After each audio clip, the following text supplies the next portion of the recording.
வணக்கம். நெருப்பு தமிழன். என்னப்பா அது,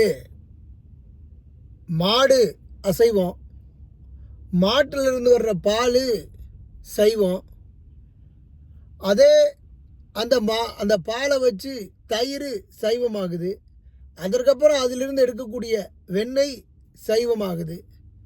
அப்போது மாட்டினுடைய இரத்தத்திலிருந்து தான் பால் கறக்கப்படுது.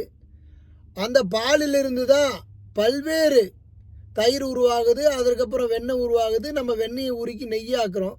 அப்படி இருக்கும்போது இந்த நெய் எப்படி சைவமாகும்? இதையே நம்மெல்லாம் யாருமே சிந்திக்கிறது இல்லை. நெய் மட்டும் எப்படி சைவமாகும்? மாடு அசைவமாக இருக்கும்போது நெய் எப்படி சைவமாகும்? ஆனால் அவா சாப்பிட்றத நெய்யெல்லாம் நல்லா ஊற்றி ஊற்றி நன்னா சாப்பிட்றா, அதெல்லாம் சைவமாகுது. அது எப்படின்னு தான் புரியலை.